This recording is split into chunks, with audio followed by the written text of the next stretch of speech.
서해안과 제주도를 중심으로 대설특보가 발효된 가운데 눈은 오늘 오전까지 더 내리겠습니다. 오늘 아침 서울 기온이 영하 12도까지 떨어지는 등 한파가 이어지겠습니다. 기상악화로 하늘길과 뱃길 차질이 빚어졌습니다. 어제 전국 공항을 오가는 여객기 109편이 결항됐고 전국 57개 항로를 오가는 여객선 77척의 운항도 통제됐습니다. 아르헨티나가 승부차기 끝에 프랑스를 누르고 36년 만에 월드컵 정상에 올랐습니다. 결승전에서 2골을 넣는 활약을 펼친 리오넬 메시가 생애 첫 월드컵 우승을 달성하며 카타르 월드컵은 29일간의 열전을 마쳤습니다. 북한이 어제 고체 연료 엔진 시험을 한 동창리 일대에서 준중거리 탄도미사일 2발을 발사했습니다. 정부는 북한이 핵미사일 도발을 지속하면 응분의 대가를 치를 것이라고 경고했고 미국도 북한을 규탄하며 대화 복귀를 촉구했습니다. 민주당이 오늘부터 이태원 참사 국정조사를 시작하겠다고 밝혔습니다. 국민의힘은 새 예산안을 먼저 처리하기로 한 합의를 파기한 것이라며 반발하고 있습니다. 경찰청 특별수사본부가 이르면 오늘 이미 한 차례 구속영장이 기각됐던 이임재 전 용산경찰서장의 구속영장을 신청할 것으로 보입니다. 박희영 구청장을 비롯한 용산구청 관계자들의 구속영장도 함께 신청할 방침입니다. 정부와 여당이 노동개혁을 적극적으로 추진하기로 하고 이른 시일 안에 근로시간과 임금제도 개편 등과 관련한 입법안을 마련하기로 했습니다. 앞으로 주요 노동조합의 재정 운용을 보다 투명하게 관리하겠다고 밝혔습니다. 한국노총 건물에서 일하는 미화원들이 노총 간부가 노조 탈퇴를 강요해 결국 따라야 했다는 제보가 들어왔습니다. 당사자로 지목된 노총 간부는 이를 부인했습니다.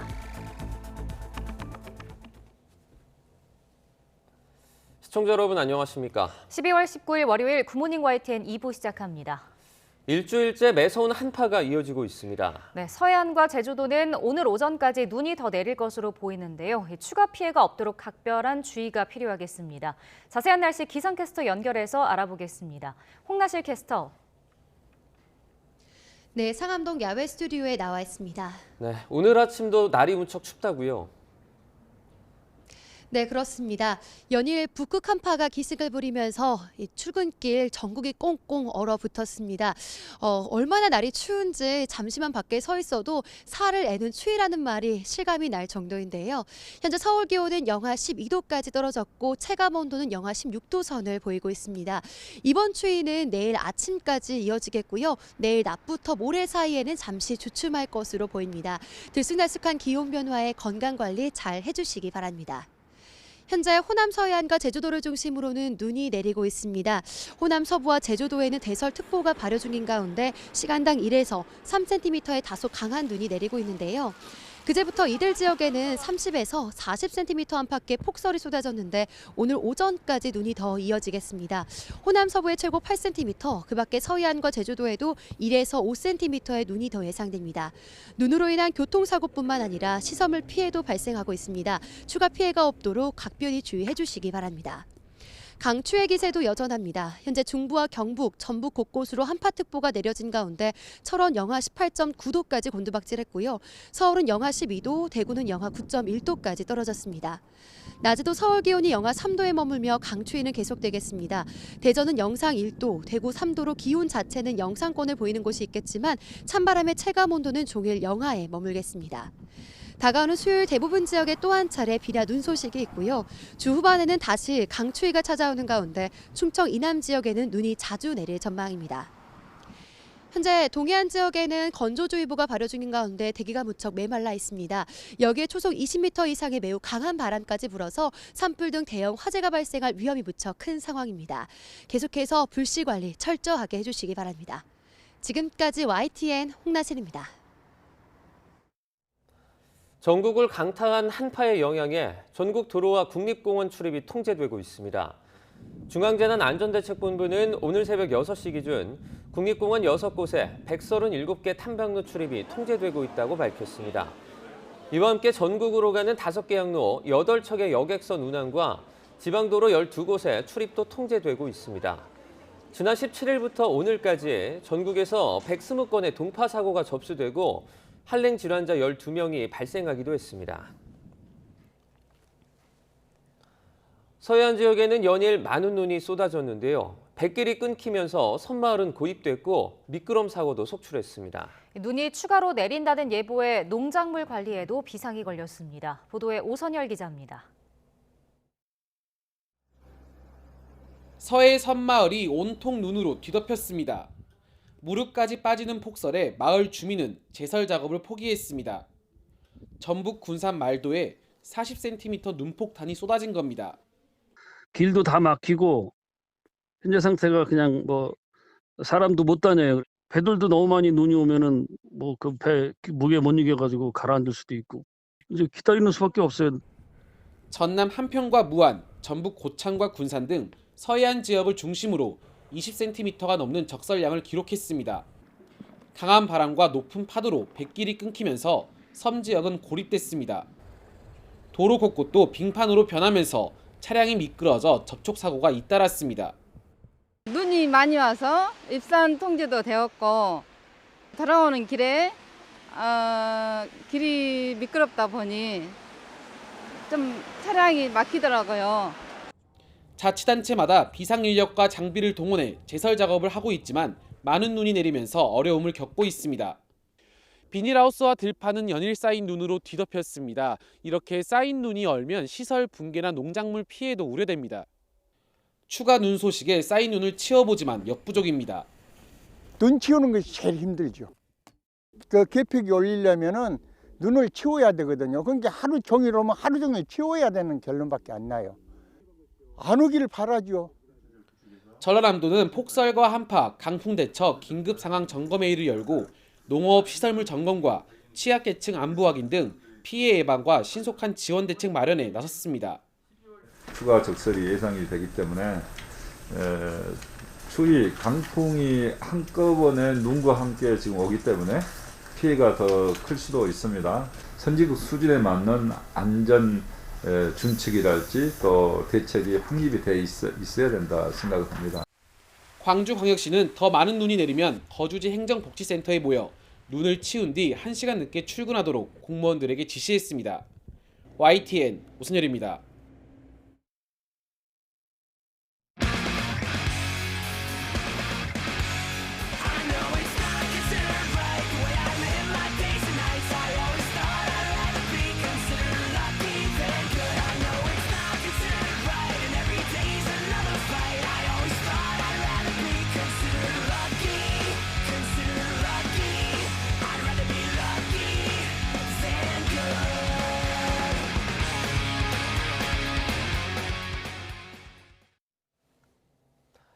리오넬 메시의 아르헨티나가 프랑스를 꺾고 카타르 월드컵 정상에 올랐습니다.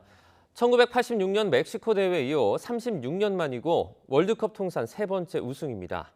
김동민 기자입니다. 전반전은 아르헨티나의 동무대였습니다. 메시는 전반 23분 디마리아가 얻어낸 페널티킥을 성공시켰습니다. 아르헨티나는 전반 36분 빠른 역습 기회에서 디마리아가 추가골을 터뜨립니다. 프랑스는 후반전에 반격합니다. 후반 35분 음바페가 페널티킥으로 한 골을 만회하고 2분 뒤 오른발로 동점골을 터뜨리며 승부를 연장으로 끌고 갔습니다. 아르헨티나는 연장 후반 메시가 다시 한번 골을 터뜨리며 승부를 끝내는 듯 했습니다.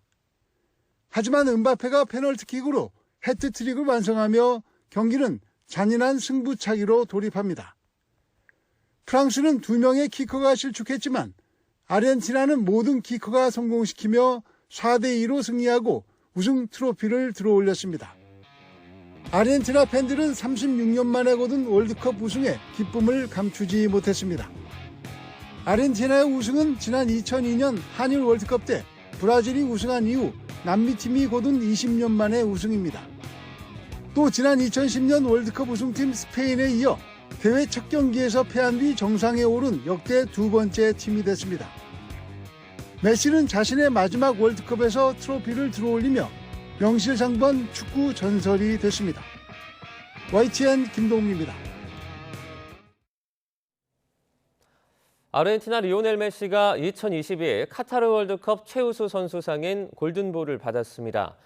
메시는 이번 대회에서 7골로 득점 2위, 3도움으로 도움 공동 1위에 올랐고 월드컵 사상 처음으로 16강부터 결승까지의 토너먼트 전 경기 득점을 기록한 선수로 기록됐습니다. 득점왕인 골든부트는 8골을 넣은 프랑스의 음바페가 받았고 최고의 활약을 펼친 21세 이하 선수에게 주어지는 영플레이어상은 아르헨티나의 엔소 페르난데스가, 최고의 골키퍼상은 아르헨티나의 에밀리아노 마르티네스가 받았습니다. 아르헨티나와 프랑스가 맞붙은 월드컵 결승전에서 앞서 우크라이나 젤렌스키 대통령이 영상 메시지를 틀어달라고 피파에 요청했지만 거절당했습니다. 너무 정치적이라는 게 이유였는데 젤렌스키 대통령은 되레 피파가 축구 정신을 상실했다고 비판했습니다. 워싱턴에서 권준기 특파원입니다. 우크라이나 젤렌스키 대통령이 월드컵 결승전에 앞서 피파에 1분 40초짜리 영상 메시지를 보냈습니다. 아르헨티나와 프랑스의 결승전 시작에 앞서 영상 상영을 요청한 겁니다. 나는 우크라이나인이라는 글씨가 적힌 티셔츠를 입은 젤렌스키는 축구와 달리 전쟁에선 페어플레이로 승부를 가리지 않는다며 평화를 강조했습니다. Different countries and nationalities can decide who is the strongest in the fair play, but not in the playing with fire, on the green playing field and not on the red battlefield. 그러면서 우크라이나의 평화를 되찾기 위한 노력을 지지해달라며 이번 겨울 평화 정상회의 개최를 제안했습니다. Join Global Peace Formula Summit and become a champion of peace. Let's witness the final together and the end of war. Slava Ukraini. 젤렌스키 대통령의 영상 메시지는 월드컵 결승전에 상영되지 못했습니다. CNN은 우크라이나 대통령실이 보낸 성명을 통해 개최국인 카타르는 영상 상영을 지지했지만 피파가 막았다고 보도했습니다.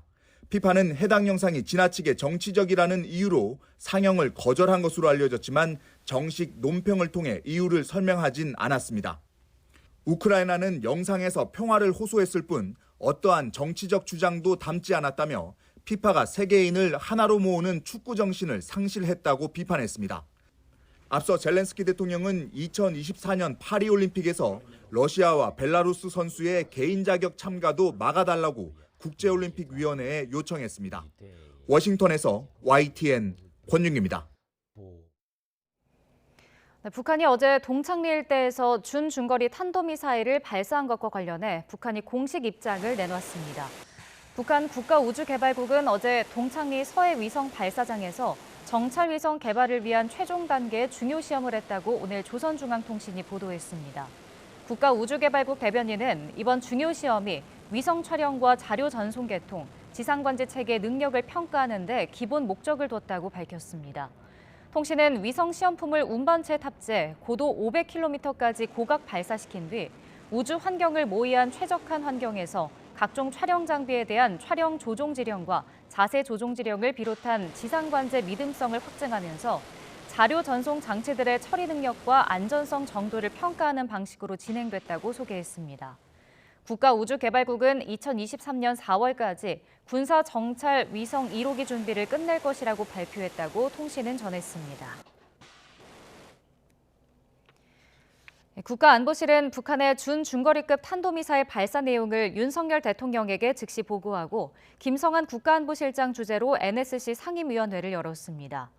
NSC 상임위원들은 대를 이어 핵미사일을 개발하고 도발을 지속하는 건 북한 정권을 더욱 위태롭게 할 것이고 응분의 대가를 치를 것이라고 경고했습니다. 미국 국무부가 북한의 준중거리 미사일 발사를 규탄하며 대화 복귀를 촉구했습니다. 미 국무부 대변인은 북한 미사일 발사에 관해 복수의 유엔 안보리 결의 위반이자 영내와 국제사회에 대한 위협이 되는 북한 탄도미사일 발사를 규탄한다고 밝혔습니다. 그러면서 북한에 대한 외교적 접근을 유지하며 대화 관여를 촉구한다며 한국과 일본 방위에 대한 미국의 약속은 철통 같다고 강조했습니다. 미국이 신형 폭격기의 극초음속 미사일의 실험 성공까지 잇따라 언론에 공개했습니다. 여기에 일본은 이른바 반격 능력을 보유하겠다며 방위비의 대폭 증강을 예고하고 있고 호주 역시 중국을 견제하기 위해 해상 전력 강화에 나설 것으로 알려지면서 인도 태평양 지역의 군사적 긴장감은 더 고조될 전망입니다. 보도에 김세호 기자입니다. 지난 2일 미국이 공개한 신형 폭격기 B-21입니다. 핵무기 탑재가 가능한 차세대 스텔스 폭격기로 미국 언론들은 중국의 핵 전력에 대응하기 위한 핵심 전력이라고 평가했습니다. The B-21 Raider is the first strategic bomber in more than 3 decades. It is a testament to America's enduring advantages in ingenuity and innovation. 미국은 또 최근 극초음속 미사일의 폭격기 발사 시험에 성공하며 작전 가능 단계에 도달했음을 과시했습니다. 러시아와 중국보다 상대적으로 개발이 늦었던 극초음속 미사일을 수년간 시행착오 끝에 속도를 내며 실전 배치가 임박했다는 분석입니다. 미국의 이 같은 움직임은 최근 인도 태평양 지역에서 중국의 거센 도전과 북한의 핵 능력 고도화 등으로 미국의 확장 억지 전략에 심각한 차질이 생길 수 있다는 우려와도 무관치 않아 보입니다. That so many countries in Asia who have the potential to build nuclear weapons have chosen not to and have instead relied on the strength and the predictability of the American extended deterrence. I think that is being challenged now. 일본 역시 반격 능력 보유를 통해 기존의 방위 정책 틀을 바꾸고 대폭적인 군비 확장에 속도를 내겠다는 뜻을 분명히 하고 있습니다. 여기에 호주 역시 중국을 견제하기 위해 차기 호위함 건조 사업에 본격적으로 나설 것으로 알려졌습니다. 인도 태평양 지역에서 각국의 군비 경쟁이 가열되면서 군사적 긴장도 한층 더 고조될 것이라는 우려가 나오고 있습니다. YTN 김세호입니다. 이태원 참사 국정조사 특별위원회가 오늘 오전 전체 회의를 열고 국정조사 본조사 일정과 증인 채택을 시도합니다. 앞서 더불어민주당 소속인 우상호 국조특위위원장은 어제 국회에서 기자간담회를 열고 예산안 처리 문제 때문에 국정조사를 무산시킬 수는 없다며 국조특위를 당장 가동하겠다고 밝혔습니다. 직접 들어보시죠. 이태원 참사 국정조사는 국민의 단호한 명령이며 유족들의 간절한 염원입니다. 지금처럼 국회가 공전을 거듭한다면 국회 일정과 무관하게 국정조사를 진행해야 한다고 생각합니다. 19일 월요일 오전에는 국조특위 전체 회의를 열어 본조사 일정과 증인을 채택하겠습니다. 국민의힘은 여야 합의를 사실상 파기한 것이라고 맹비난했습니다. 장동영 원내대변인은 어제 국회에서 기자들과 만나 국정조사는 예산안을 마무리하고 진행하기로 합의문에 명시돼 있다며 이같이 말했습니다. 그러면서 국정조사를 빠르게 하기 위해서는 예산안부터 먼저 적극적으로 노력해 마무리해야 한다고 강조했습니다. 들어보겠습니다. 예산안을 처리하고 나서 국정조사에 관한 논의를 하는 것이 순서입니다. 단독 강행은 더불어민주당이 스스로 모든 문을 닫아버리는 무모한 선택입니다. 늦어진 예산안 처리를 핑계삼아 개문 발차 운운하는 것이 야당 단독으로 국정조사 기간을 연장하기 위한 군불대기가 아니기를 바랍니다. 이태원 참사를 수사 중인 경찰청 특별수사본부가 이르면 오늘 이임재 전 용산경찰서장 등 주요 피의자들에 대한 구속영장을 신청할 것으로 보입니다. 특수부는 업무상 과실치사상 공동정범 혐의가 적용이 되는 경찰과 용산구청 등 공무원들에 대한 구속수사 필요성을 검토하고 있습니다. 한 차례 구속영장이 기각된 이 전 서장에 대해서는 참사 전후 적절한 조치를 하지 않아 인명피해를 키운 혐의뿐 아니라 현장 도착 시간을 허위로 기재한 혐의 등도 적용할 예정입니다. 박희영 용산구청장 등 구청 간부 3명에 대해서도 안전사고 예방대책 마련에 소홀히 했던 혐의를 적용할 것으로 보입니다.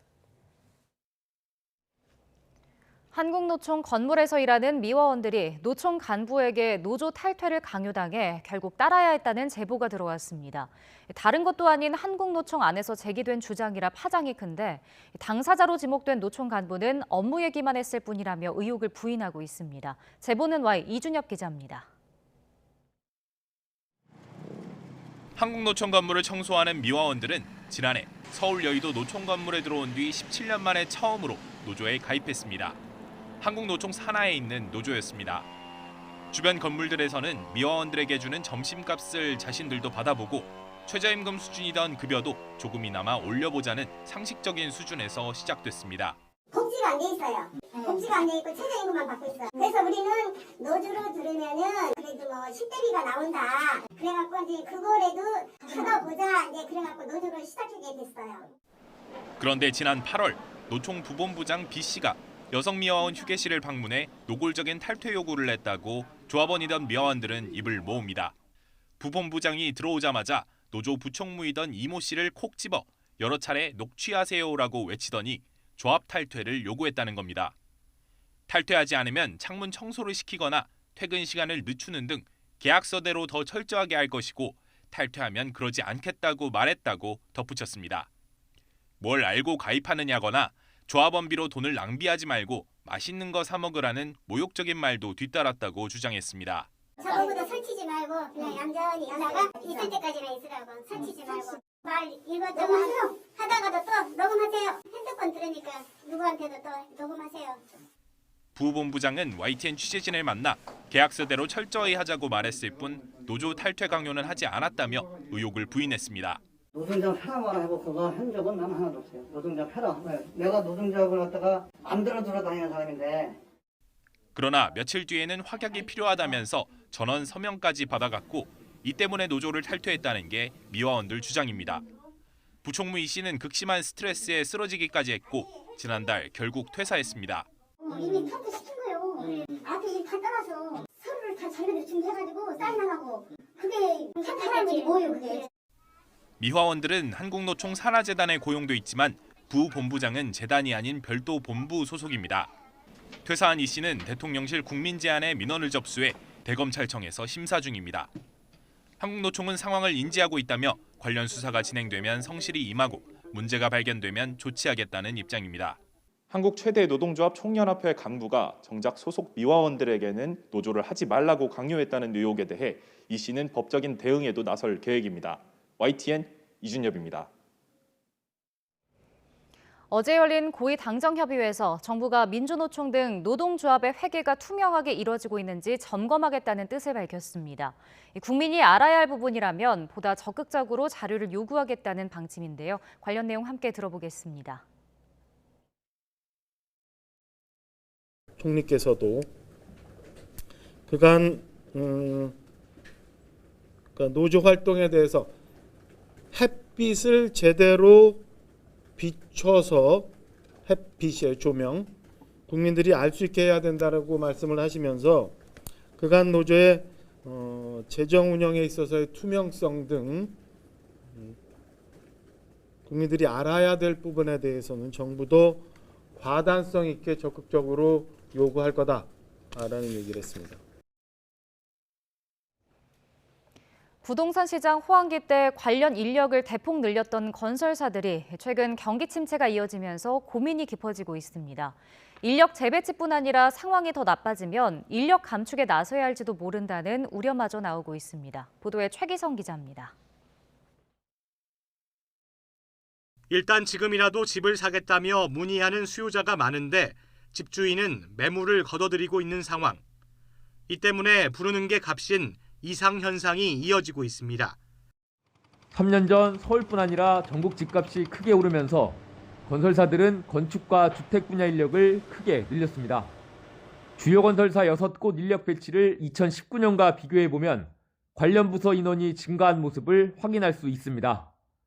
토목 분야와 가스나 석유 등과 관련된 공장을 짓는 플랜트 업무에 투입했던 인원을 빼거나 신규 인력을 채용해서 부동산 사업에 배치했던 겁니다.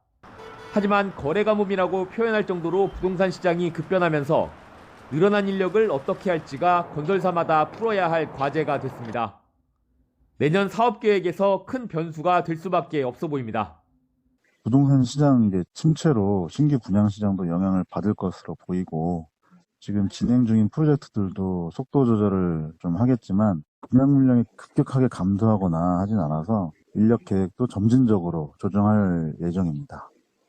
부동산 프로젝트 파이낸싱, PF 대출이 어려워지는 등 사업장이 올해보다 줄어들 것으로 예상되는 만큼 자연스럽게 인력이 축소될 거란 예측입니다. 최근 2, 3년간 주택 경기가 호황을 이루면서 그 주택 부분에 신규 채용이 좀 있었는데요. 이제 주택 경기가 하강이 되면서 자연스럽게 인력 조정이 되지 않을까 예상하고 있습니다. 특히 건설 현장별로 계약을 맺는 기간제 노동자가 먼저 영향을 받을 가능성이 큽니다. 건설사가 보유 인력을 조정하게 되면 정규직보다는 아무래도 현장 단위로 고용된 인력들에 대해서 그 조치가 이루어질 가능성이 높습니다. 구조조정 같은 칼바람이 불 수도 있다는 다소 어두운 전망도 나옵니다. 우선 사내 인력을 재배치하고 희망퇴직 등 구조조정도 불가피할 것으로 보입니다. 이미 건설업 종사자 수는 2년 연속 감소세를 기록했는데 올해는 지난해보다 19,000명 줄었습니다. YTN 최기성입니다. 정부가 추진하는 근로시간 개편이 주당 90시간이 넘는 장시간 노동을 초래할 수 있다는 시민단체 주장이 나왔습니다. 시민단체 직장갑질 119는 미래노동시장연구회 권고한 대로 연장 근로시간 관리 단위를 주에서 월 단위로 확대하면 한 주에 최대 90.5시간까지 노동시간이 늘어날 수 있다고 주장했습니다. 앞서 윤석열 정부의 노동정책 개편 방향을 논의해온 미래노동시장연구회는 초과근무 관리 단위를 현행 주 단위에서 월, 분기, 반기, 연 단위로 바꿀 수 있는 방안을 정부에 권고한 바 있습니다.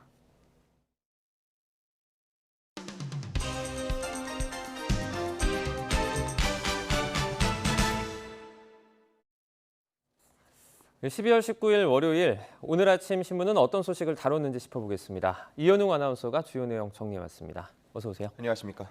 첫 번째 기사입니다. 네, 월드컵 우승 관련 소식인데요. 29일간의 카타르 월드컵 여정이 이제 마무리가 됐습니다. 아르헨티나가 프랑스를 승부차기 끝에 꺾고 우승을 하면서 메시의 라스트 댄스가 정말 아름답게 마무리가 됐죠. 네, 그렇습니다.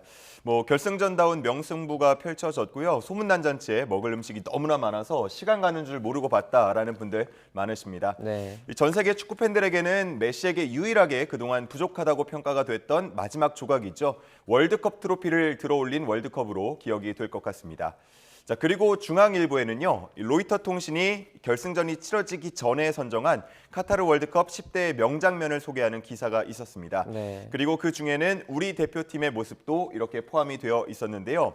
이 제목은 한국의 초조한 기다림이었습니다. 포르투갈전에서 극적으로 승리하고 16강 진출 경우의 수를 따지기 위해서 함께 모여서 가나와 우루과이전 결과를 기다리던 모습인데요. 우리 대표팀이 얼마나 절실하고 또 간절했는지를 잘 보여주는 장면이었습니다.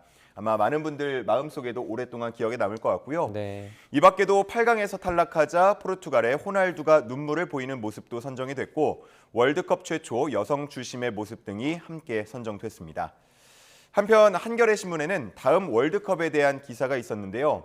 2026 북중미 월드컵 때에는 본선 진출팀이 48개 팀으로 늘어난다라는 건 잘 알려진 사실입니다. 아직 이 48개 팀이 어떻게 맞붙을지에 대해서는 정해지지 않았는데요.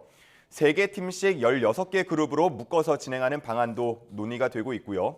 4개 팀씩 12개 그룹으로 묶어서 진행하는 방안까지 검토가 되고 있습니다.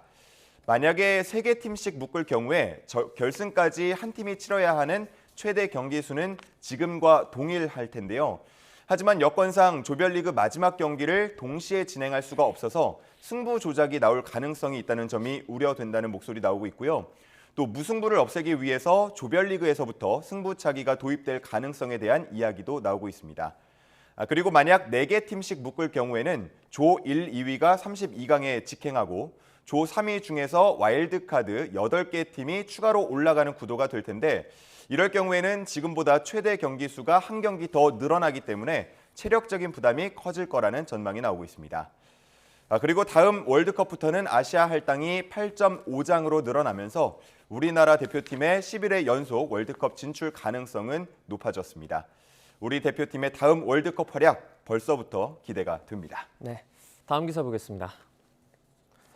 최근에 이른바 빌라왕이라고 불리던 김 씨가 사망을 하면서 이 전세 사기 관련해서 정말 다양한 얘기들이 나오고 있습니다.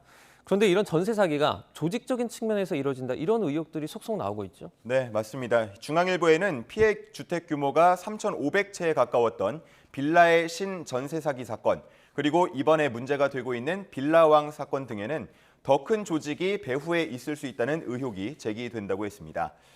이들은 대부분 거래량이 적어서 매매가가 불분명한 빌라를 매입한 뒤에 그보다 높은 전세금을 매기는 이른바 깡통 전세 수법을 써왔는데요. 네. 세입자들 입장에서는 보증보험 가입이 가능하다고 하고 또 등기부 등본 등 서류에 문제가 없는 걸로 보여서 사기를 의심하기는 어려웠다고 말하고 있었습니다.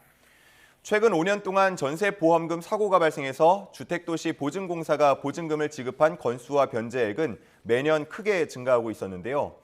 2018년에는 372건 발생해서 792억 원을 변제했다고 한다면 올해는 10월 말까지만 하더라도 3,700여 건에 8천억 가까운 금액을 변제했습니다. 불과 몇 년 사이에 건수와 금액 모두 다 10배 늘어난 겁니다. 이렇게라도 돈을 돌려받으면 다행이라고 할 수가 있겠는데 문제는 보증금을 돌려받지 못하는 상황이 더 많다는 겁니다. 전월세 계약이 만료되고도 보증금을 돌려받지 못하면 세입자는 법원에 임차권 등기 명령을 신청할 수 있는데요. 이 숫자 역시도 최근에 가파르게 증가하고 있었습니다. 전체 13,800여 건 중에 70% 가까이가 수도권에 몰려 있었는데요. 서울의 경우는 11월까지 3,700여 건이 신청돼서 작년보다 25%나 증가했고 역대 최다 숫자라고 합니다.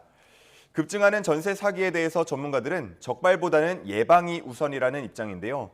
임대인의 세금 체납 여부나 보유 주택 수 등과 관련한 정보를 세입자에게 제공하도록 하거나 개인의 보유 주택 수가 일정 수를 넘어가면 신고를 하고 또 허가를 받도록 하는 제도 보완도 필요하다고 말하고 있었습니다. 현재 정부는 국토부와 법무부 등이 함께 태스크포스를 꾸려서 전세 사기에 대한 세입자 보호 방안을 논의 중이고요. 내년 1월 중에 전세 사기 범죄 수법과 유형 등을 담은 수사 결과를 발표할 예정이라고 합니다. 네, 다음 기사입니다. 이번엔 조선일보 기사인데요. 이른바 동학개미로 불리고 있는 우리 주식 투자자들의 주식 수익률과 관련된 기사 같습니다. 평균적으로 636만 원을 잃었다는 제목이 보이는데 파란불이 많은 것 같아요. 네, 그렇습니다. 조선일보가 한국거래소의 통계 그리고 NH투자증권의 고객 자료를 분석해서 이렇게 기사를 썼습니다. 올해 개인 투자자들이 가장 많이 매수한 주식은 삼성전자, 네이버, 카카오 등의 순이었는데 상위 10개 종목 가운데 에코프로비엠을 제외하고는 평균적으로 모두 손실을 보고 있는 것으로 나타났습니다. 네.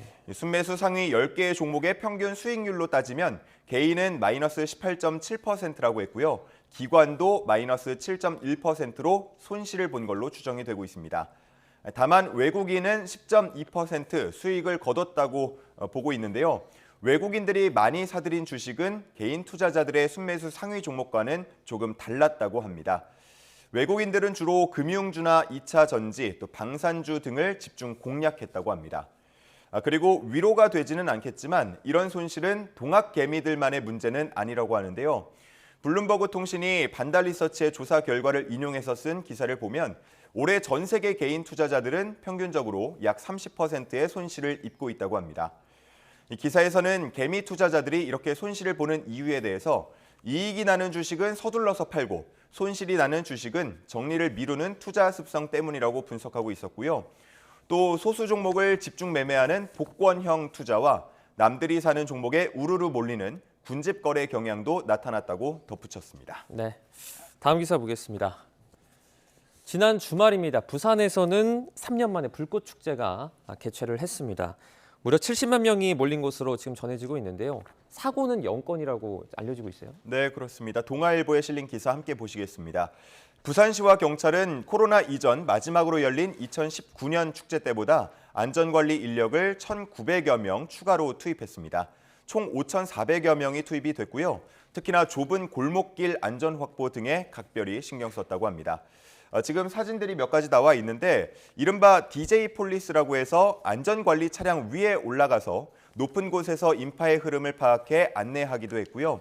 또 밀집도 현황 안내 스크린을 설치해서 인파가 자연히 분산될 수 있도록 유도하기도 했습니다. 또 일부 지역을 응급 통로로 지정해서 이 통행을 제한하기도 했는데요. 안전사고가 만약 발생할 경우 구급차가 병원까지 신속하게 이동할 수 있도록 한 조치였습니다. 그리고 시민들의 자발적인 모습도 눈에 띄었다고 하는데 많은 사람들이 집결한 곳에서도 앞사람을 밀지 않았다고 하고요. 혼잡 지역은 스스로 피해가면서 차분하게 축제를 즐기는 분위기였다고 합니다. 이날 불꽃축제가 진행되는 시간에 접수된 112 신고 건수는 100여 건이었는데 90% 이상은 교통 불편을 해소해달라는 요청이었다고 하고요. 인명피해 신고는 한 건도 없었다고 합니다. 네, 다음 기사입니다. 우리가 흔히 마약으로 인식하고 있는 대마와 관련된 기사 같은데요. 의약품으로 쓰인다. 이거는 예전에 여러 기사를 통해서 들은 것 같은데 섬유나 식품까지도 만들 수가 있다고요? 네, 그렇습니다. 서울신문에 실린 기사입니다.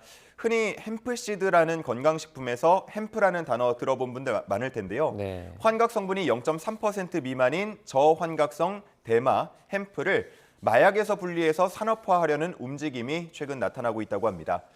국회에서는 이미 지난해부터 마약류 관리에 관한 법률 개정안을 통해서 환각 성분이 낮은 대마를 마약류에서 제외하도록 하는 움직임이 나타났다고 하고요. 또 식약처도 지난 6월 의료용 햄프 제조와 수입 규제를 완화할 계획을 발표하기도 했습니다.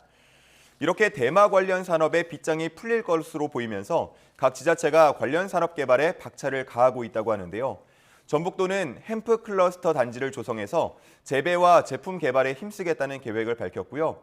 경북도 규제 자유 특구로 지정이 되면서 관련 산업을 키울 수 있는 배경이 조성됐습니다.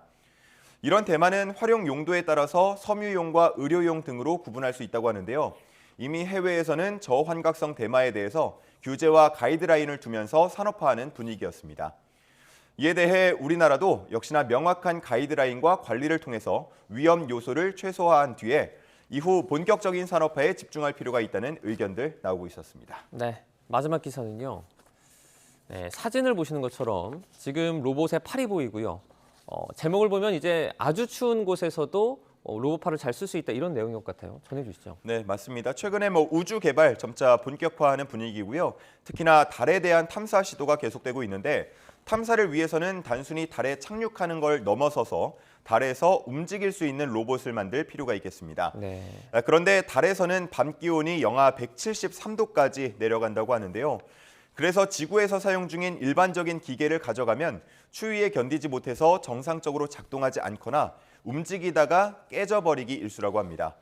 특히나 물이 있을 가능성이 커서 인간의 집중 탐사 지역이 되는 달의 남극의 경우에는 영구적으로 햇빛이 들지 않는 밤이 계속되는 곳이기 때문에 강추위와의 싸움이 새로운 과제가 되고 있었는데요.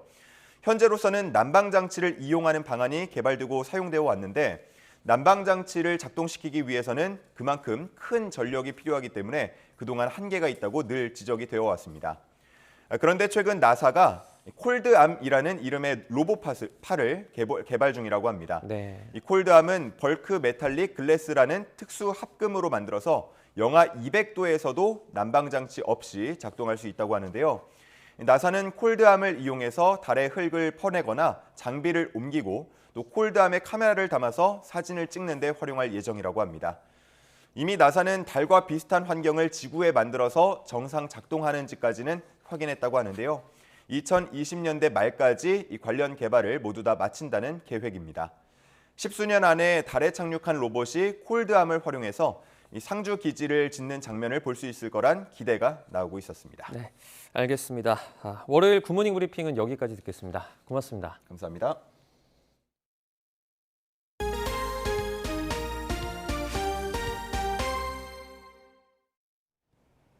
러시아의 대대적인 미사일 공습으로 우크라이나 남부 지역에서 정전과 단수 사태가 속출했습니다. 우크라이나도 동부 지역 친러시아 세력 거점을 포격하는 등 강력한 반격을 지속하고 있습니다. 보도에 이상순 기자입니다. 우크라이나 동남부 도네츠크주의 바흐무트는 주말에도 러시아의 공습이 이어졌습니다. 지상의 건물은 이제 대부분 파괴됐습니다.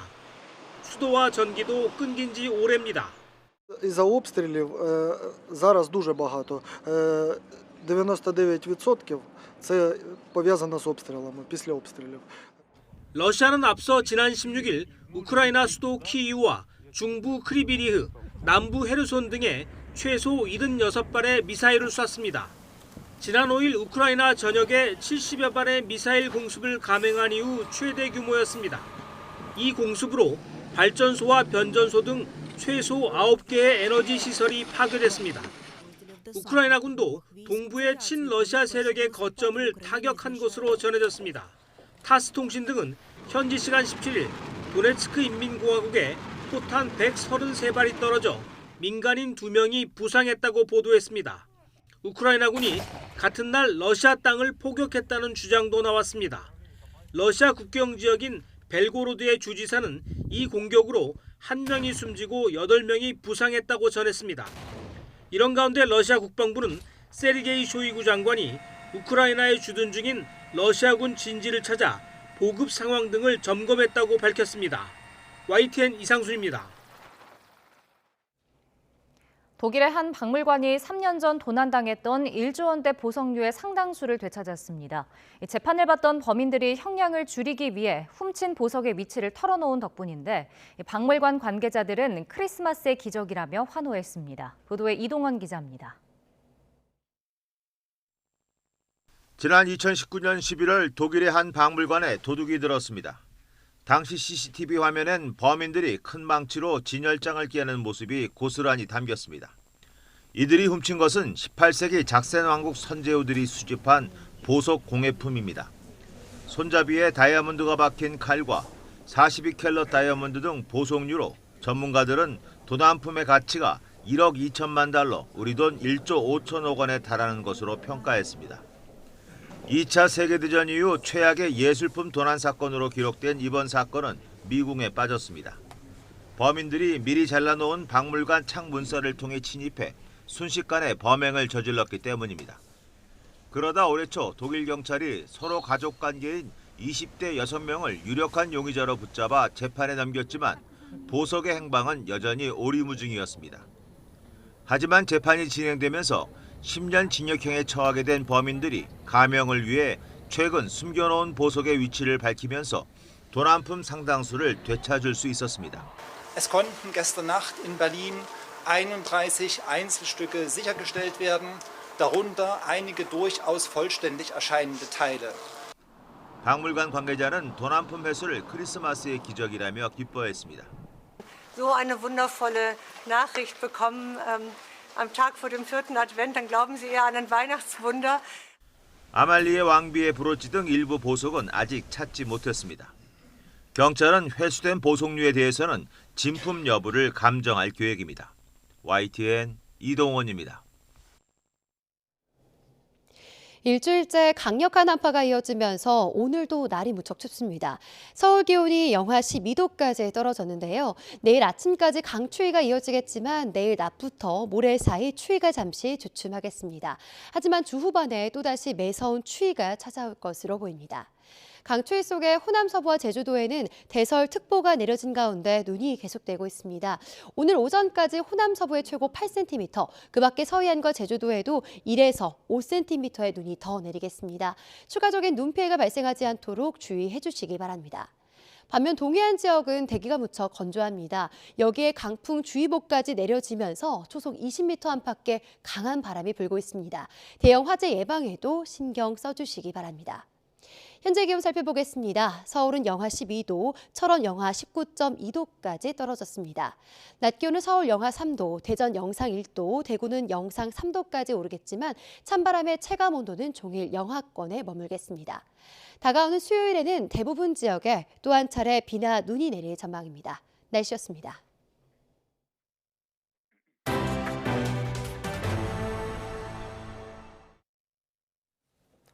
북한이 어제 서해 위성 발사장에서 정찰 위성 개발을 위한 최종 단계의 중요 시험을 했다고 보도했습니다. 북한의 주장대로라면 정찰 위성 개발을 위한 최종 단계에 돌입한 것으로 보입니다. 취재 기자 연결합니다. 최두희 기자. 네, 통일외교안보부입니다. 네, 자세한 소식 전해주시죠. 네, 북한 관영 매체 조선중앙통신 보도입니다. 이 매체는 어제 평안북도 철산군 동창리에 있는 서해 위성 발사장에서 정찰 위성 개발을 위한 최종 단계의 중요 시험을 했다고 보도했습니다. 이와 관련해 북한 국가우주개발국 대변인은 이번 중요 시험이 위성 촬영 및 자료 전송 개통과 지상 관제 체계의 능력을 평가하는 데 이 기본 목적을 두었다고 밝혔는데요. 시험은 20m 분해능 시험용 전색 촬영기 1대와 다스펙트럼 촬영기 2대 등을 설치한 위성 시험품을 운반체에 탑재했다고 설명했습니다. 이어 이 운반체를 고도 500km까지 고각 발사시킨 후 우주 환경을 모의한 최적한 환경에서 자료 전송 장치들의 처리 능력과 안전성 정도를 평가하는 방식으로 진행됐다고도 전했는데요. 우주 환경 조건에서의 촬영기 운용 기술 등을 비롯한 중요 기술적 지표들을 확인했다며 이는 중요한 성과이자 정찰 위성 발사의 최종 관문 공정을 거친 것이라고도 덧붙였습니다. 그러면서 이 매체는 내년 4월까지는 군사 정찰 위성 1호기 준비를 끝낼 것이라고도 전했습니다. 앞서 북한은 어제 지난달 18일 대륙간 탄도미사일 ICBM을 발사한 지 한 달 만에 준중거리 탄도미사일을 쏘아 올렸는데요. 앞서 말씀드렸던 북한의 주장과 달리 합동참모본부는 북한이 어제 오전 11시 13분쯤부터 12시 5분쯤까지 평안북도 동창리 일대에서 동해상으로 발사한 준중거리 탄도미사일 MRBM 2발을 포착했다고 밝혔습니다. 지금까지 통안부에서 YTN 최두입니다. 강풍으로 제주를 오가는 항공편이 무더기 결항했습니다. 한국공항공사 제주본부는 제주공항에 강풍과 급변풍이 불어서 어제 오후 3시 기준 출도착 항공기 100편이 결항했다고 밝혔습니다. 무더기 결항에 항공사 창구와 공항 대기실에는 대기표를 구하거나 항공편을 문의하는 승객들로 붐볐습니다. 바다에도 풍랑특보가 내려져 제주항으로 가는 여객선 출발 지연이 속출하고 있습니다. 어제 오후 4시 반 제주항을 출발해 전남 고흥군 녹동항으로 향하려던 여객선 출발이 6시간 가까이 지연됐습니다. 배 출발이 늦어지면서 먼저 탑승한 승객들이 배 안에 갇히는 등 불편을 겪었습니다. 제주와 서해안이 폭설이라면 강원 지역은 종일 냉동고 추위였습니다. 한파경보에 바람까지 강하게 불며 주요 관광지는 한산했습니다. 지원 기자입니다. 아침 찬 공기가 수면을 스칩니다. 흐드러지게 피어오른 호수 안개는 나뭇가지에 들러붙었습니다. 겨울 의암호 절경 상고대가 시작됐습니다. 해가 뜨면 호수 주위는 안개에서 바람으로 바뀝니다. 강추위에 더해진 칼바람에 귀가 떨어져 나갈 지경. 아유, 옷을 좀 두껍게 입고 왔어야 되는데 이렇게 추울 줄 몰랐네. 강원도에 놀러 온 관광객들은 헛웃음만 나옵니다. 비가 없어질 것 같아요. 너무 추워요. 잊을 수 없을 것 같아요. 높이 50m 거대한 폭포도 추위 앞에 무릎을 꿇었습니다. 하얀 얼음 기둥이 뒤덮였고 고드름이 주렁주렁 달렸습니다. 주요 관광지 역시 한산했습니다. 계곡 그늘진 곳은 곳곳이 얼어붙기 시작했고 주말 휴일 사람이 몰렸던 등산로도 종일 썰렁했습니다. 무지하게 추워요. 장갑 꼈는데도 손이 다 얼었어요. 최근 문을 연 스키장. 만들어 뿌린 눈이 딱딱하게 굳었습니다. 겨울을 대표하는 스키장도 너무 추우면 오히려 찾는 사람이 적습니다.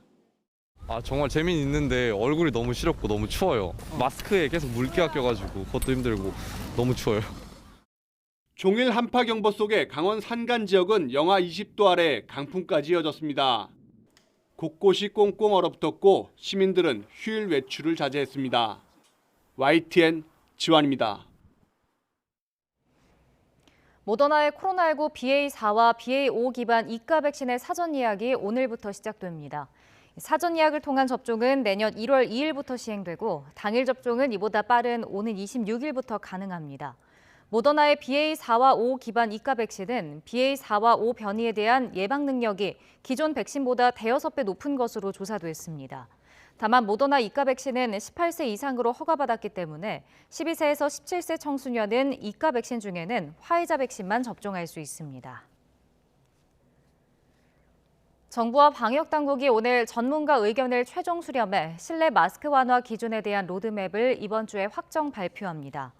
방역당국은 국가감염병 위기대응자문위원회 논의를 거쳐 오는 23일 실내 마스크 의무 조정 방안과 기준 등을 발표할 예정입니다. 당국은 지난 15일 전문가 토론회를 통해 병원과 대중교통 등 일부 감염 고위험 시설에 마스크 착용 의무를 남겨두는 1단계 완화 방안과 대부분 상황에서 마스크 착용 의무를 해제하는 2단계 방안 등 단계적 완화 방안을 제시했습니다.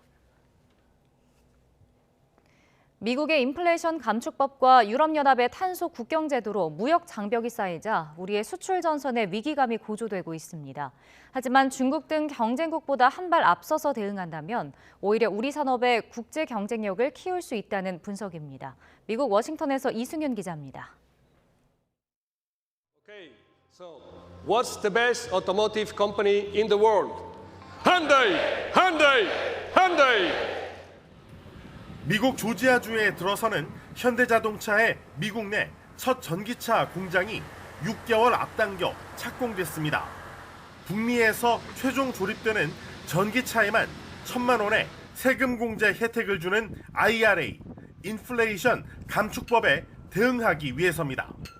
미국이 자국산 우선 정책을 내세우자 우리 기업들은 미국 현지 투자를 늘리며 외교적 루트를 통해 다각적으로 대응 중입니다. IRA가 내년 시행을 앞두고 지금 구체적인 시행 대책 마련에 마지막 피치를 올리고 있는 상황입니다. 우리 기업들의 이익을 최대화하고 현대차의 피해를 최소화할 수 있는 방안을 마련하기 위해서 마지막 협상에 주력을 다할 계획입니다. 이런 가운데 유럽연합은 탄소 관련 무역 장벽인 탄소 국경 제도로 맞불을 놨습니다. 미국 IRA에 맞서면서 중국 등 탄소 배출량이 많은 개도국을 견제하는 효과도 노린 겁니다. 우리도 철강 분야 타격이 불가피합니다. We must take action to rebalance the playing field where the IRA and other measures create distortions. LG에너지 솔루션이 폴란드, SK온이 헝가리를 거점으로 삼는 등 유럽 현지 투자 방식으로 우리 기업들은 대응에 나섰습니다. IRA 늑장 대응으로 비난을 받았던 정부도 탄소 국경 제도엔 발빠르게 움직이는 모습입니다. 전문가들은 유럽의 경우 우리와 체결한 FTA를 잘 활용할 필요가 있다고 조언합니다. 특히 전기차와 태양광 분야에서 충분한 경쟁력을 확보할 수 있다는 겁니다.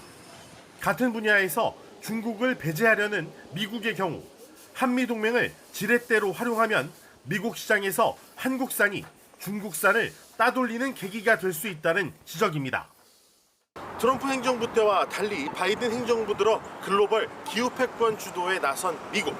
일단 자국산 중심의 규제 정책을 계속 도입하고 있어 우리에게는 위험 요소로 작용하고 있지만 미국 정부가 대규모 에너지 관련 인프라 투자에도 나서고 있는 만큼 우리가 이에 잘 대비한다면 큰 기회 요인으로도 활용할 수 있을 전망입니다.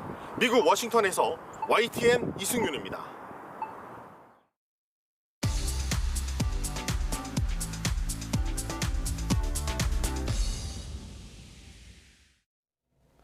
경제 소식을 빠르고 친절하게 전달해 드립니다. 오늘 굿모닝 경제는 이인철 참 좋은 경제연구소장과 함께하겠습니다. 어서 오세요. 어서 오세요.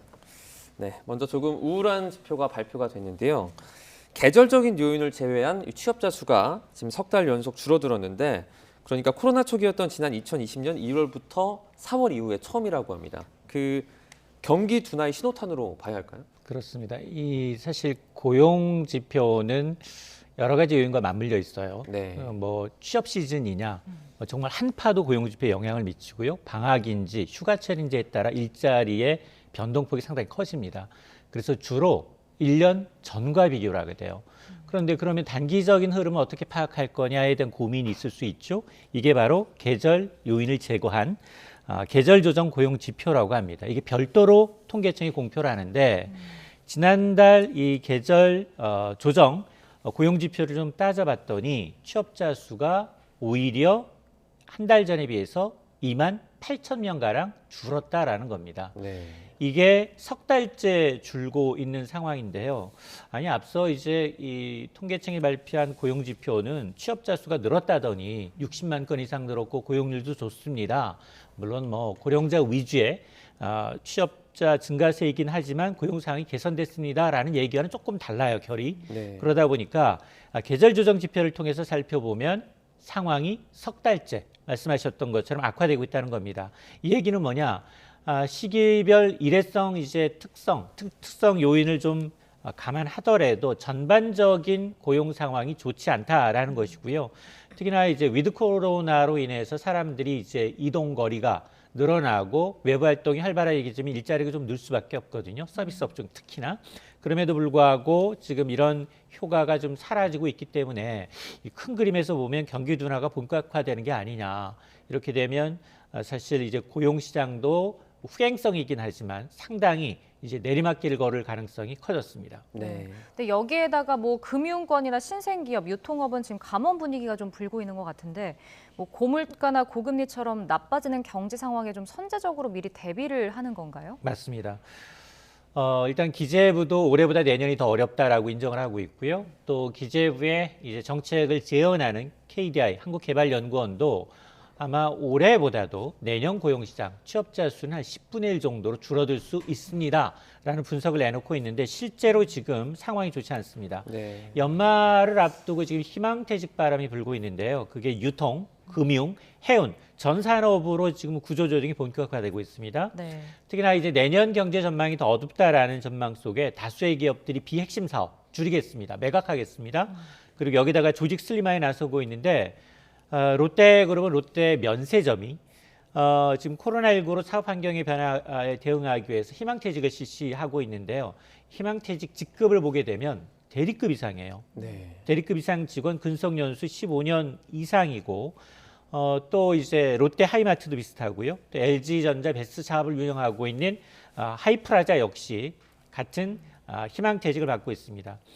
특히 이제 금융권도 예외가 아닌데요. 금융권의 경우에는 뭐 NH 농협은행 그리고 SH 수협은행 이미 희망퇴직을 지난달에 받았습니다. 여기다 KB국민은행, 신한, 우리, 하나은행도 내년 초 희망퇴직 시행할 것으로 알려지고 있고 이미 뭐 중소형 증권사들도 예외가 아닌데요. 하이투자증권, 다울투자증권, 교보생명까지 정규직을 대상으로 희망퇴직을 받고 있습니다.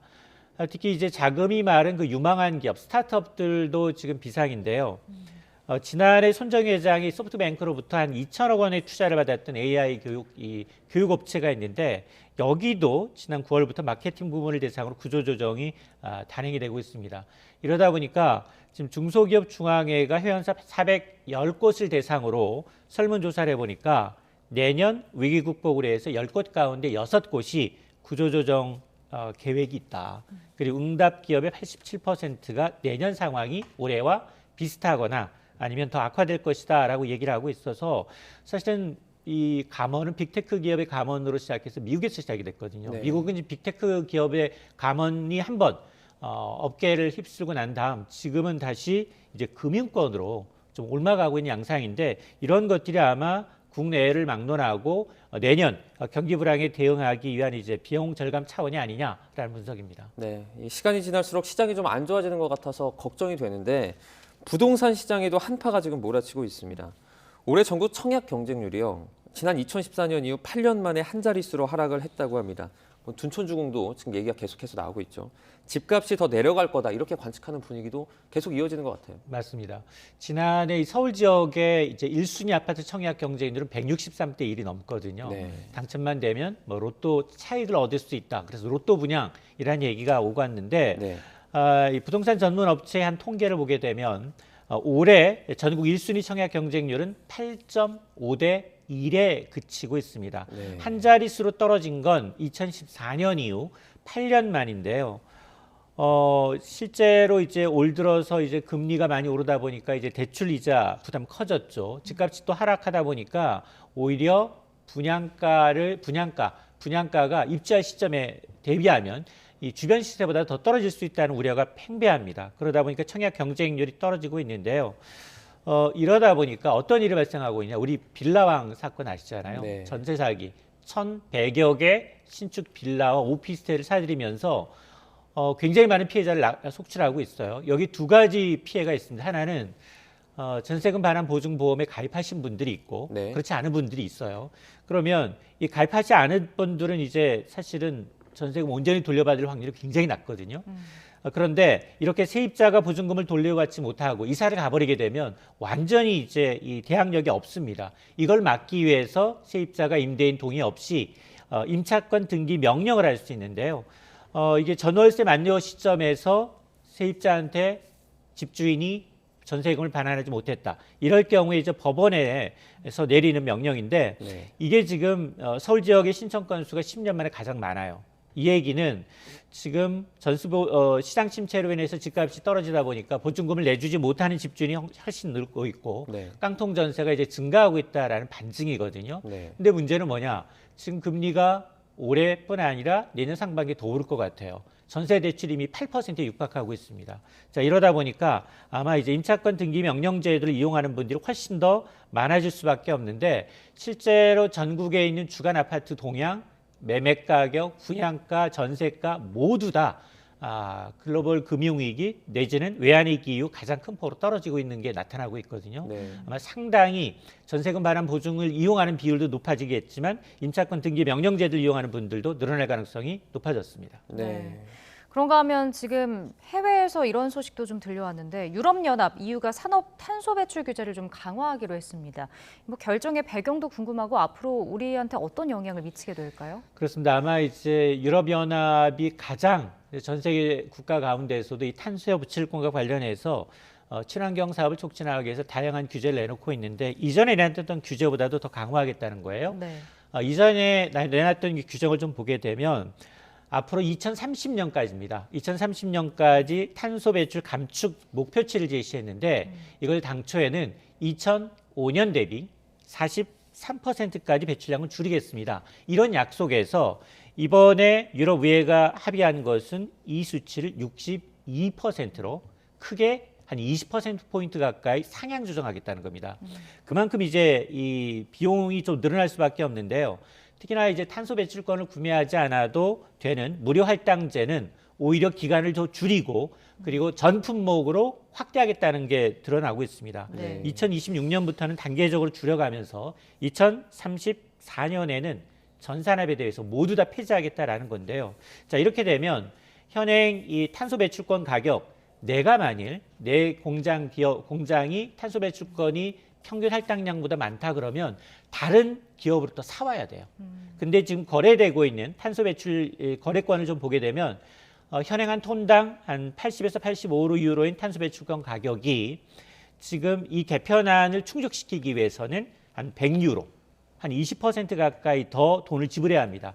14만 원까지 오르게 돼서 그리고 이 적용 대상이 거의 모든 경제 영역으로 확대되기 때문에 그만큼 기업들, 특히나 이제 탄소 배출량이 많은 기업들, 철강, 정유화 이런 기업들의 경우에는 상당히 부담이 되는데 이번 개편안은 아직 확정된 건 아니고요. 내년 1월이나 2월 중에 있을 EU 27개 회원국이 동의, 또 유럽 의회 표결을 거쳐서 최종 확정이 됩니다.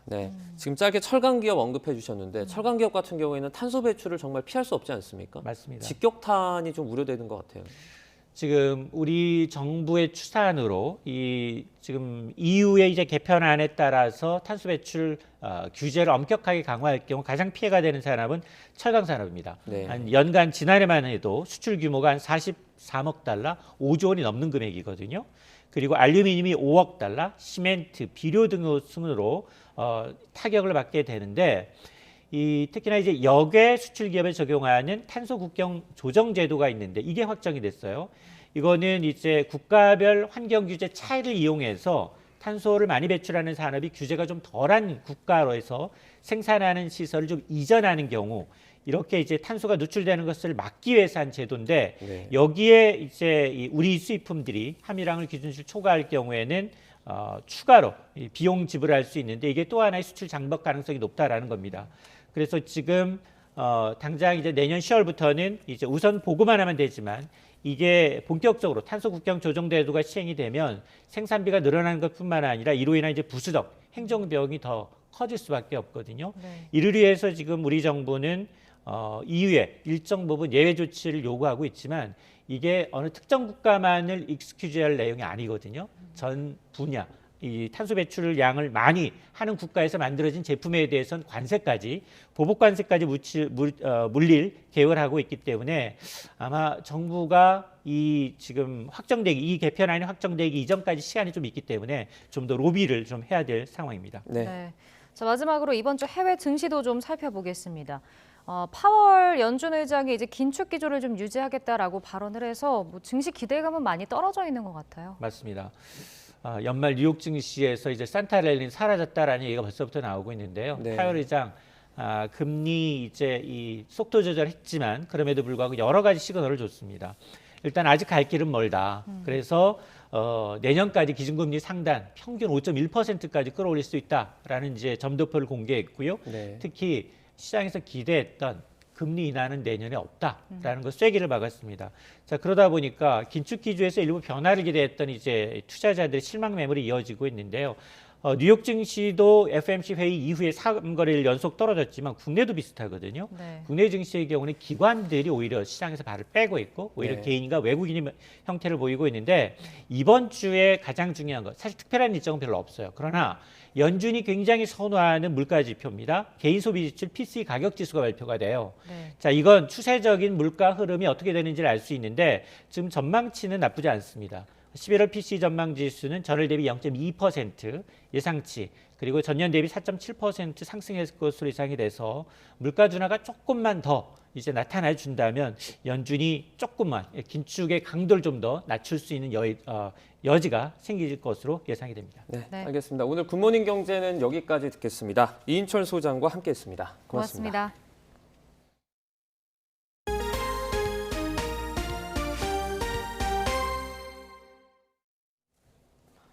국내 최대 교량인 인천대교에 최근 드럼통 1,500개가 설치됐습니다. 잇따르는 투신을 막겠다는 조치인데 이전에 서울 마포대교에선 난간 구조를 바꾸기까지 했습니다.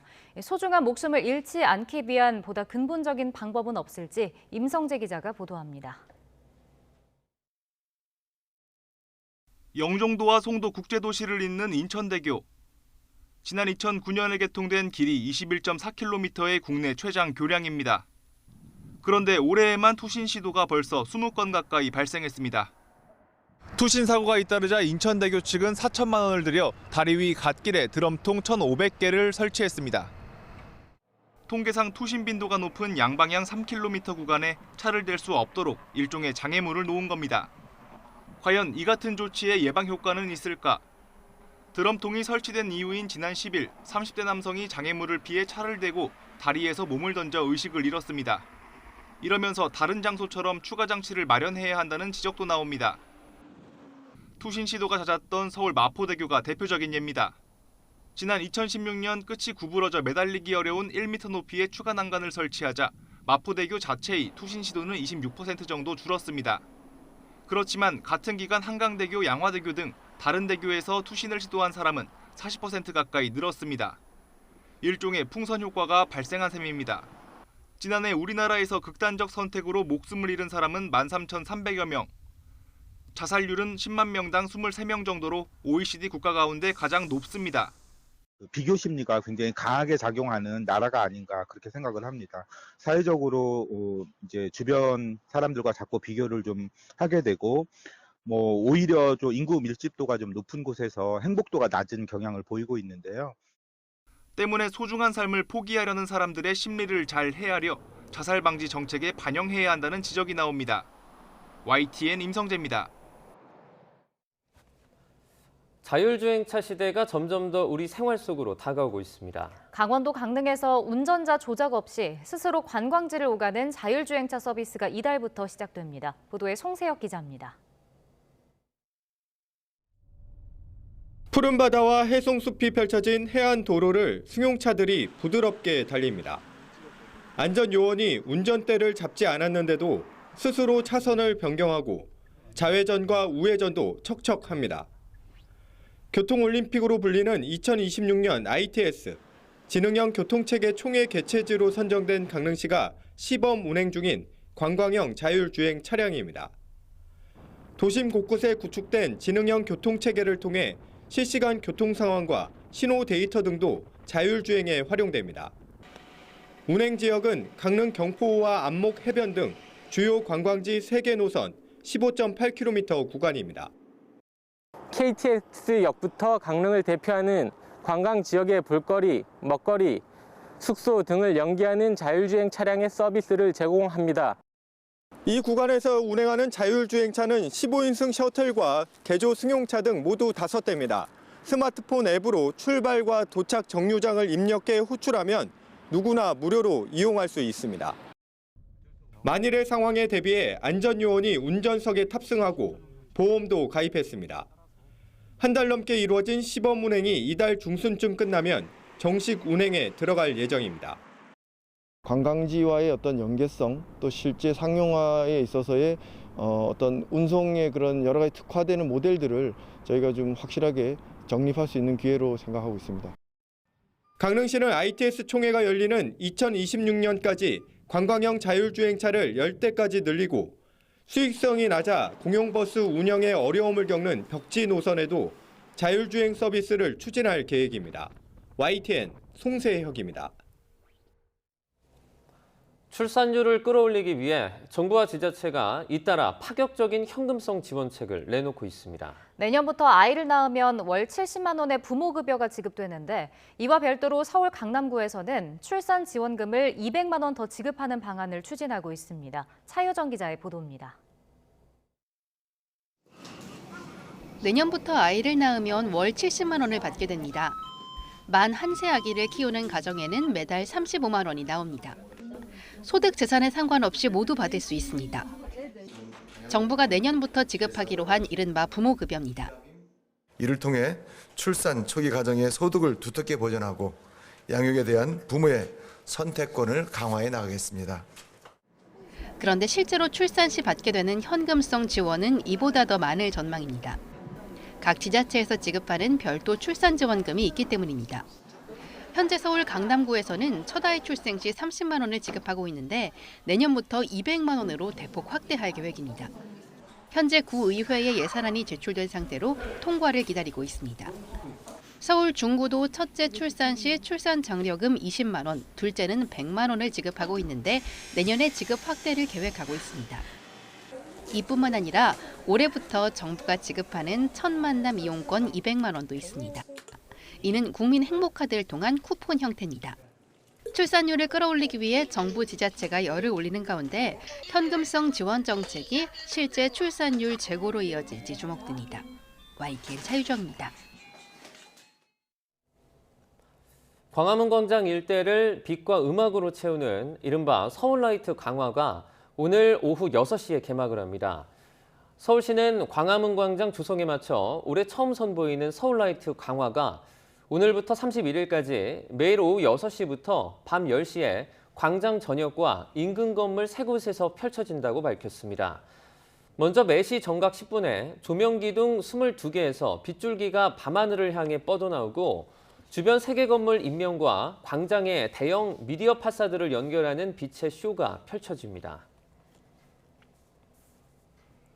서울 관악경찰서가 어제 새벽 1시 반쯤 서울 신림동에서 만취 상태로 음주운전을 하고 경찰관을 차로 친 혐의 등을 받는 40대 남성 A씨를 현행범으로 체포해 조사하고 있습니다. A씨는 어제 새벽 서울 신림동 도로에서 만취 상태로 운전하다가 자신을 막아서는 자전거를 탄 시민을 차로 살짝 친 것으로 파악됐습니다. 이후 A씨는 인근 상가 지하주차장으로 들어갔다가 다시 빠져나오는 과정에서 신고를 받고 출동한 경찰관의 무릎 부위를 차로 접촉한 혐의도 받습니다. 경찰 조사 결과 A씨는 혈중 알코올 농도 0.190%로 면허 취소 수준의 만취 상태였고 자신을 연극 배우라고 주장한 것으로 파악됐습니다. 경찰은 정확한 사고 경위를 조사하고 있습니다. 어젯밤 10시 10분쯤 호남고속도로 하행선 여산휴게소 근처에서 4.5톤 화물차가 앞서가던 2.5톤 화물차를 들이받는 사고가 발생했습니다. 이 사고로 2.5톤 화물차 운전자가 가볍게 다쳐 병원으로 옮겨졌습니다. 경찰 관계자는 도로 결빙 때문에 사고가 난 것은 아니라면서 졸음 운전 등 다양한 가능성을 열어두고 조사하고 있다고 설명했습니다. 어젯밤 9시 10분쯤 경기 가평군에 있는 펜션에서 불이 나 30분 만에 꺼졌습니다. 이 불로 다친 사람은 없었지만 펜션 건물 일부가 탔습니다. 소방당국은 1층 바비큐장에서 쓰던 난로에서 불이 시작됐다는 목격자 진술을 토대로 정확한 사고 원인을 조사하고 있습니다. 오늘도 한파의 기세는 여전합니다. 출근길 전국이 꽁꽁 얼어붙었는데요. 현재 서울 기온은 영하 11.3도까지 떨어졌고요. 제주도를 제외한 전국 대부분 지방에서 영하권 추위가 나타나고 있습니다. 이번 추위는 내일 아침까지 이어진 뒤 잠시 주춤할 것으로 보입니다. 계속해서 추위 대비 잘해주시기 바랍니다. 현재 레이더 화면부터 살펴보도록 하겠습니다. 서해안과 제주도에는 여전히 눈이 내리고 있습니다. 호남 서부와 제주도에는 대설특보가 내려진 가운데 시간당 2cm 안팎의 다소 강한 눈이 내리고 있는데요. 오늘 오전까지 눈이 더 내리겠습니다. 호남 서부에 최고 8cm, 그 밖에 서해안과 제주도에는 1에서 5cm의 눈이 예상됩니다. 눈으로 인한 피해가 발생하지 않도록 시설물 관리와 안전사고에 주의를 기울여 주시기 바랍니다. 현재 중부와 경북, 전북에 한파특보가 내려진 가운데 철원 영하 18.8도, 대관령 영하 15.7도, 서울 영하 11.3도까지 떨어졌습니다. 낮 기온은 서울 영하 3도, 대전 영상 1도, 대구 3도를 보이겠고 찬바람의 체감온도는 종일 영하권에 머물겠습니다. 내일 낮부터 모레 사이에는 추위가 잠시 주춤하겠지만 주 후반에는 다시 영하 10도 안팎의 강추위가 찾아오겠고요. 다가오는 수요일에는 전국에 비나 눈이 내릴 전망입니다. 눈 소식이 없는 동해안 지역에는 건조특보가 발효 중입니다. 여기에 초속 20m 안팎의 강한 바람도 불고 있으니까요. 산불 등 대형 화재가 발생하지 않도록 불씨 관리 철저히 해주시기 바랍니다. 지금까지 서울 상암동에서 YTN 원희다입니다. 기관 우선 구매 대상 기업이로구나. 매출이 쭉쭉, 성과가 쭉쭉. 한총물을 고려하라. 고려 기프트. 싸다 싸. 고려 기프트. 매출로. 한총물을 고려하라. 끊기면 어떡해? 유린타민.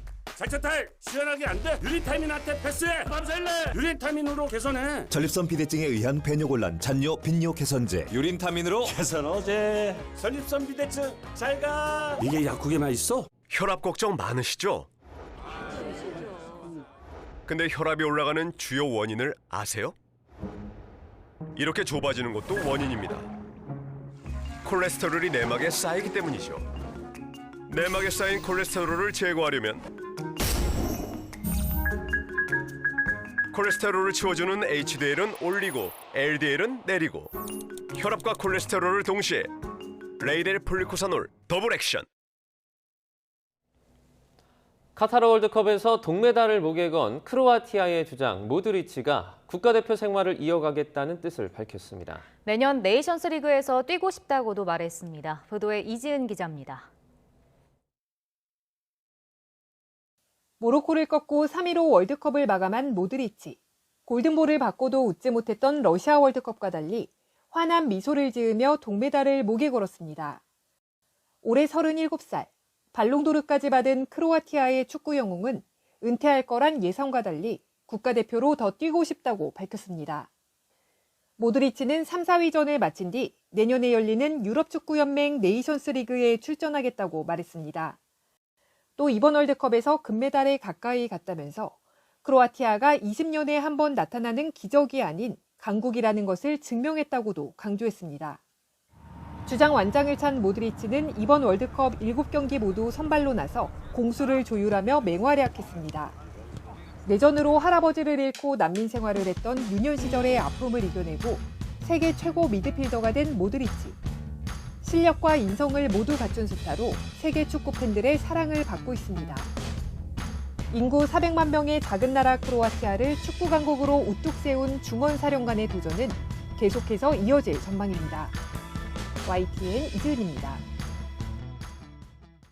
국내 여자 골프 2023 시즌은 어느 해보다 대형 신인이 많은 것이 특징입니다. 아시아 아마추어 랭킹 1위 황유민을 비롯해 2부 투어 1인자 김서윤, 시드 순위전 1위인 김민별까지 새로운 스타 탄생에 기대되고 있는데요. 김상희 기자가 베트남 호치민 대회에 참가한 이들 샛별들을 직접 만났습니다. 아마추어 초청 선수로 출전한 대회에서 국내 1인자 박민지와 우승 경쟁을 펼쳐 강렬한 인상을 남겼던 황유민. 2달 뒤 프로로 전향한 황유민은 초고속으로 3부와 2부 투어를 거쳐 정규 투어에 입성한 괴물 신인입니다. 아시아 아마추어 랭킹 1위에 올랐던 강자답게 과감한 플레이와 호쾌한 장타가 일품인데 루키 시즌 목표도 신인왕을 넘어선 다승왕입니다. 저는 우승을 하기 위해 연습하고 시합에 나오기 때문에 제 목표는 우승입니다. 저는 다승왕 하고 싶어요. 2부 투어 3승과 함께 상금왕을 차지한 김서윤도 정규 투어가 새롭게 맞이하는 기대주입니다. 당연히 목표는 신인왕이라고 밝힌 김서윤은 올겨울 전지훈련에서 그린 주변 플레이만 보완하면 목표를 달성할 수 있다며 자신감에 차 있습니다. 부담은 안 되고요. 1부 투어에 올라와서 너무 기쁘고 이런 투어에서 뛸 수 있는 거에 너무 감사한 마음으로 이번 시즌 뛰려고 하고 있습니다. 이들과 루키 열전을 벌일 또 다른 신인은 고등학교 졸업 예정자인 18살 막내 김민별. 언니들 틈에서 전혀 당황하거나 긴장하지 않는 10대의 패기로 평생 한 번의 기회밖에 없는 신인왕에 도전한다는 각오입니다. 올해는 루키 시즌이니까 좀 정규투에 적응을 한다는 마음으로 시합에 임하겠지만 그래도 하나밖에 없는 신인왕이나 그런 것들을 좀 타서 후회 없는 루키 시즌을 보내고 싶습니다. 서로가 좋은 경쟁 상대이자 자극제가 돼 성공을 향해 함께 걸어갈 동료들입니다. 어느 해보다 강력한 대형 신인들이 대거 합류한 국내 여자 골프가 새해 스타 탄생과 더 많은 볼거리를 예고하고 있습니다. 베트남 호치민에서 YTN 김사익입니다. 정부와 여당이 오늘 오전 당정협의회를 열어 위기 극복과 제도약에 방점을 둔 내년도 경제정책 방향을 논의합니다. 미래산업 중심의 성장 동력 확보를 위한 신성장 4.0 전략 등과 관련한 입법 과제들이 다뤄질 것으로 보입니다. 현장 연결하겠습니다. 에서도 정부의 정책 추진을 전폭적으로 지원해주고 계신 주호영 원내 대표님을 비롯한 당 지도부와 의원님들께 깊은 감사의 말씀을 드립니다. 윤석열 정부는 전 세계적인 고물가와 고강도 금융 긴축 등으로 인한 매우 엄중한 복합 경제 위기 상황에서 출범하였습니다. 정부 시작과 함께 경제 운영을 비상경제 체제로 전환하고 민생 안정을 최우선으로 당정이 함께 정책을 숨가쁘게 추진해 왔습니다. 어려운 대내외 여건 속에서도 우리 경제는 현재까지 잠재 수준 이상의 성장세와 주요국 대비 낮은 물가 상승률을 유지하고 있고 고용 상황도 양적으로는 비교적 양호한 모습을 보였습니다. 그러나 대부분에서는 에너지 가격 급등으로 무역 수지 적자가 지속되는 가운데 최근 수출이 감소 전환되는 등 경기 둔화가 예상보다 빠르게 진행되는 양상입니다. 내년에도 전 세계적인 경기 침체 영향으로 우리 경제도 성장세 둔화가 예상되며 특히 상반기에 그 어려움이 집중될 것으로 예상됩니다. 특히 주요국 금리 인상 관련 불확실성이 여전한 가운데 실물 경제 어려움이 본격화되면서 금융시장 변동성도 지속될 우려가 있습니다. 물가는 정점을 지나 상방 압력이 다소 완화되었으나 당분간 여전히 높은 수준을 지속할 것으로 보이며 취업자 증가도 기저효과 등으로 크게 둔화될 것으로 전망됩니다. 정부는 내년에 더욱 비상한 상황 인식하에 위기 극복과 경제 제도약을 목표로 4가지 방향에 중점을 두고 2023년 경제정책 방향을 마련하였습니다. 먼저 당분간 물가 안정에 중점을 두는 가운데 금융, 기업, 부동산 관련 리스크, 경기 등 거시경제 상황을 종합 고려한 신축적인 정책 조합을 통해 거시경제를 안정적으로 운영하겠습니다. 둘째, 민생 경제의 안정을 위해서 물가와 생계비 부담은 낮추고 일자리와 사회 안전망은 더욱 확대 강화해 나가겠습니다. 셋째, 당면한 수출, 투자 어려움은 과감한 인센티브와 규제 혁신을 통해 해소하고 위기 후 제도약을 위한 신성장 전략을 마련해서 추진하겠습니다. 넷째, 노동, 교육, 연금 등 구조개혁을 가속화하면서 인구, 기후 등 미래 변화 대비와 지역 균형 발전 등 중장기 과제에도 역점을 두겠습니다. 금년보다 내년 경제가 더욱 어려울 것으로 예상되지만 정부와 국민 각계각층이 함께 힘을 모으면 충분히 이겨낼 수 있다고 생각합니다. 우리 국민은 IMF 외환 위기와 글로벌 금융 위기를 이겨낸 경험과 저력이 있습니다. 정부도 허리띠를 바짝 졸라매고 위기 극복과 위기 후 재도약을 위해 솔선수범하여 앞장서겠습니다. 당과 국회도 현 경제 위기 상황을 이겨나가는 데 함께 힘을 모아주실 것을 당부드립니다. 오늘 위원님께서 주시는 고견은 경청해서 정책에 잘 반영토록 하겠습니다. 감사합니다. 예, 감사합니다.